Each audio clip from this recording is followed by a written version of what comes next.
안녕하세요. 닥톡 지식인 상담의 신홍범입니다. 이 코골이 수면무호흡증이 이제 심한 분들이 있습니다. 이럴 경우에 특히 이제 코골이 때문에 옆 사람이 이 수면에 이제 방해를 받는 경우에 그 사람을 이렇게 옆으로 눕히면 코골이가 줄어드는 것을 볼 수 있습니다.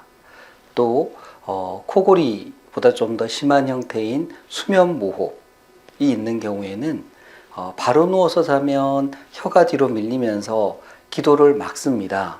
그래서 바로 누워서 자면은 답답하다 이렇게 느끼고요.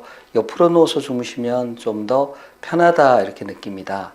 그래서 이 코골이 수면무호흡증이 있는 분들은 옆으로 누워서 주무시는 경우가 많습니다. 어떤 분은 이런 관련을 잘 모르시고 그냥 나는 옆으로 누워서 자는 것이 편해 이렇게 생각하고 을에 잠을 자기 시작할 때부터 옆으로 누워 계시는 경우가 많습니다. 이처럼 코골이 수면무호흡증이 있는 분들이 옆으로 누워서 자는 자세를 선호하는데요. 그러면 코골이 수면무호흡증이 옆으로 누워서 자는 것만으로 다 해결이 될까? 이런 이제 생각을 해볼 수 있죠. 실제 저희가 그 코골이 수면무호흡증 있는 환자들 수면다운 검사라는 걸 많이 합니다. 하룻밤 이제 검사실에서 주무시면서 수면 상태를 찍어보는 그런 검사인데요. 그때 환자분들이 바로 누워서도 주무시고 옆으로도 누워서 주무십니다. 그럴 때 코골이 무호흡증이 심하지 않은 분들은 옆으로 눕는 것만으로 코골이 수면무호흡증이 많이 줄어드는 걸 보는데요.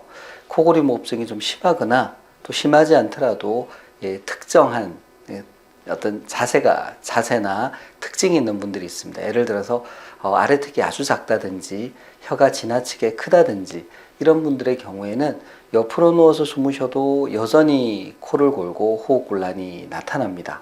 그리고 옆으로 누워서 주무실 때 코골이 무호흡이 줄어드는 사람이라고 하더라도 그 자세로 오래 있을 수가 없습니다. 옆으로 누워서 주무시면 어깨 아래쪽에 깔린 어깨 쪽에 이제 통증이 생기거든요. 그래서 그 통증을 지워보려고 몸을 또 움직이게 됩니다. 바로 눕게 되고요. 그러면 또 코골이 무호흡증이 생기고 답답함을 느꼈고 이번엔 또 반대쪽으로 돌아 눕게 되고 그러니까 이런 일들을 반복하게 됩니다. 그래서 계속 뒤척이게 주무시니까 잠을 제대로 못 자죠. 제가 한 10년 가까이 코골이 무호흡으로 옆으로만 누워서 주무시다가 어깨가 망가져서 뭐 말씀으로는 뭐 오십견도 오고 회전근개도 안 좋아지고 또 목도 아프고 뭐 등등 이런 이유로 더 이상 옆으로 잘 수 없어서 수면 클리닉을 방문했다라는 분을 뵌 적이 있는데요. 이처럼 옆으로 누워서 주무시는 게 코골이 무호흡증에 대한 근본적인 해결책이 될 수는 없습니다. 코골이 수면무호흡증이 있을 경우에 수면 클리닉 방문하셔서 수면 검사도 받아보시고요.